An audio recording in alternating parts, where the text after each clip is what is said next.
Hi, this is Brian. Welcome back to Philosopher's Notes TV. Today, another great book, Courageous Dreaming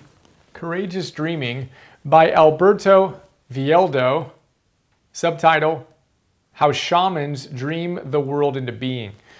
Tomorrow, we're going to cover a note on another one of his great books called Power Up Your Brain, which is about the neuroscience of enlightenment. Super cool. This is how I met Alberto. I picked up that other book. Enjoyed it. Saw that he talked about a book called Courageous Dreaming. I thought that sounds pretty amazing.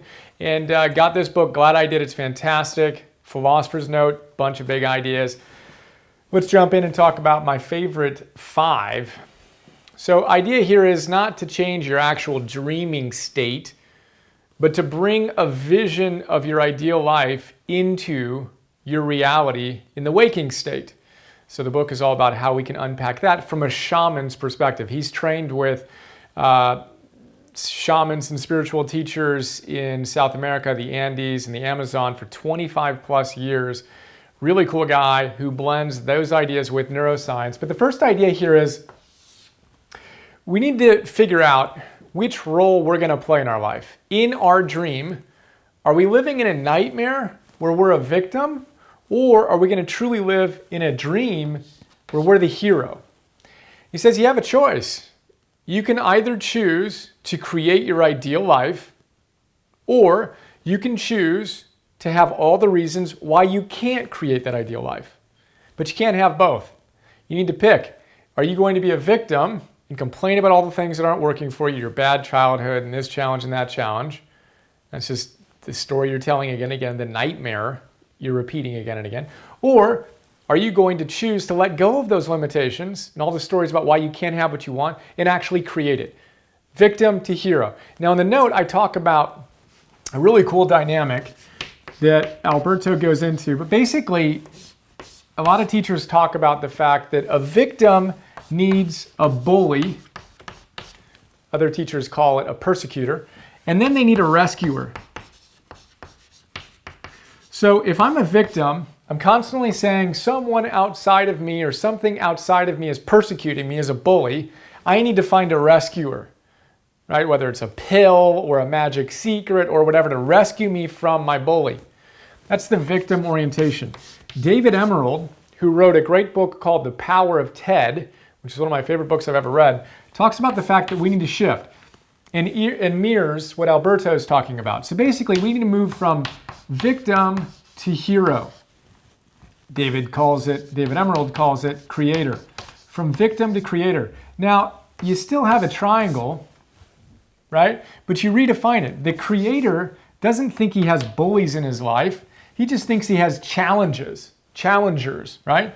And then he doesn't think he needs rescuers. He just looks at it and says, I have coaches. I have people that support me. Right? So victim to creator, victim to hero. And the question that we ask ourselves when we're in a victim state and we're constantly complaining, criticizing, gossiping, blaming, everything is outside of us, the way you make the transition from victim to hero and creator is to ask yourself, what do I want? What's happening when you're complaining is there's a thwarted desire. There's something you want that you may not even be aware of, but you don't think you can have it. So you're complaining. What we need to do is take the power back, become the hero of our own lives and say, what do I want? Okay, cool. That's what I want. And I'm going to quit being negative about all the things that are in my way and I'm going to create it. I'm not going to think I have bullies. I'm going to see challenges that make me stronger. I'm not looking for a rescuer. I'm going to find ways to be supported by coaches, etc. It's a huge distinction. That's a long look at the first big idea, victim or hero. It's the essence of everything we do in these episodes and in the notes, is making this move. Next big idea, your brain. So as I mentioned, Alberto integrates a lot of cool neuroscience ideas, and he says, look, if you had negative events in your past, well, first of all, everyone has, so you're human, but if you're recalling them in the present, your brain doesn't know the difference between the past experience and the present. It's lighting up the exact same neural pathways with very similar intensity, and it's as if you are reliving that negative event. That's not a good idea. if we want to optimize our lives, we need to quit doing that. Quit replaying the nightmare again and again and again, because all we're doing is grooving it into our consciousness and making it more likely we're going to continue to experience that nightmare. Now, the good news is when you quit telling that story again and again, you can create a new story. When you imagine your ideal, and anytime you find that old negative story come up, you turn it off, those neural pathways wither away. They're literally pruned, like leaves falling off of a tree, kinda, right? They're no longer as strong and vital. It's a good thing. Then you tell your story about where you want to be. He talks as well about the fact that when you imagine your future, good athletes don't imagine winning the gold medal. We've talked about this a number of times. That's not what they visualize. That's not helpful. That's just daydreaming. It's not effective, courageous dreaming. What we want to do is to imagine the race we're going to run in order to win the gold medal. And again, the gold medal is a byproduct. We're focused on what we're going to do, the heroic actions we're going to take day in and day out to create that. That's your brain in the past, the present, and the future. Be aware of what you're doing to groove it. Third big idea is perfection. He's got some great lines about how we need to let go of our tendency to think that we need to be perfect. We look at heroes, and he says we don't need any more mythological heroes. We just don't need them. We fantasize and we think that these people, whether it's mythological make-believe heroes or real-life heroes, we think they're perfect. He says no one is perfect. Look at people you admire. Thomas Jefferson, one of the founding fathers, truly a great human being. And he was far from perfect. He owned slaves. He had a relationship with one of his slaves, actually had children with her, and then his own children were slaves for a period of time. What? He was flawed deeply, yet he was also great. He wasn't perfect. Talks about Martin Luther King. He had a dream, very courageous dream, and he also had extramarital affairs.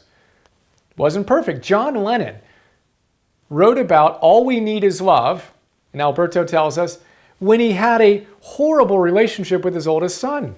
But all we need is love. None of these people are perfect, and they're still great. We can still admire them, see them in their whole humanity. And the point being, we need to quit thinking we need to be perfect. When you set yourself up with that standard, you're setting yourself up for burnout and for overwhelm and for stress and for just giving up. Not a good idea. Abraham Maslow tells us there are no perfect human beings. And I like to say you're not going to be the first. So let go of your need to be perfect. We can talk about that for a lot longer. Next big idea, awesome times 3. So as you're rewiring your brain, you're going to have days when you're struggling and it's a little challenging. On those days, it's particularly important that you don't groove the negative stuff. And Alberto says, see if you can come up with, at the end of a day, whether it's a good day or not a good day, 3 things that went well that you're grateful for. Identify those. Think about them, reflect on them, and then think about what you did, what role you played to bring those things into your life.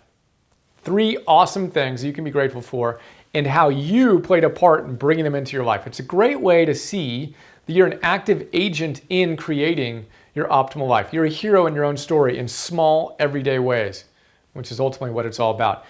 Martin Seligman has almost the identical exercise in a book that he wrote, his most recent one called Flourish. He calls it What Went Well Today, where you basically do that. Identify 3 things, see what role you played, why did they happen. It's a great, great practice. Highly recommend it. Think right now, what are 3 things in the last 24 hours that were awesome, that you're grateful for? It could be small things or more significant things, but I encourage you, press pause right now and think about that. Write it down, the 3 things, and then why did they happen? What role did you play in bringing those things into your life?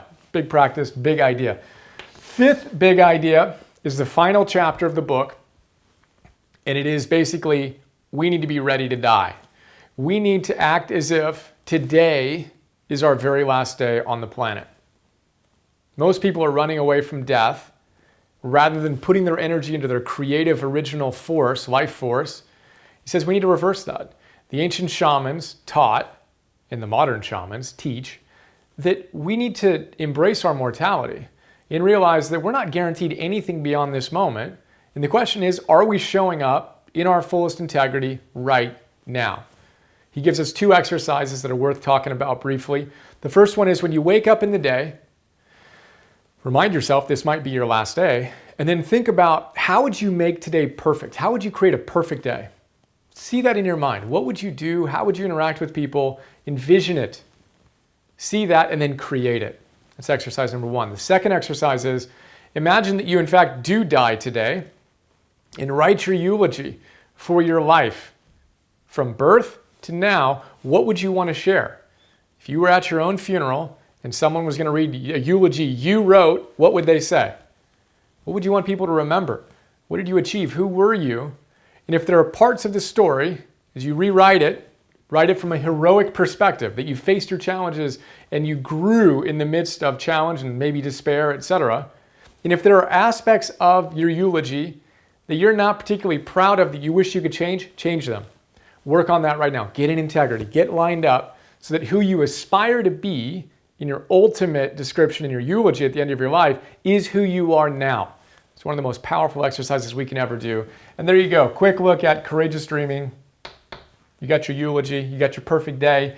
You got your awesome times 3, things you're grateful for, and you can see what your role in creating them was. You're going to get rid of your need to be perfect. No one was perfect. No one's going to be perfect. Let's embrace that and just to let ourselves be who we are. Your brain, if you're thinking about a horrible thing in the past, right now it's as if it's happening again. Not a good idea. Let's think about what we want to see and specifically the behaviors we're going to take in the future. And then again, write the narrative, write the myth. You can choose to either be a victim or a hero. You can choose to either go for and have your ideal life or your excuses for why you can't have it. It's our choice. Let's dream courageously and enjoy the process. Hope you enjoyed. Look forward to sharing more with you soon. Have another awesome day. See ya.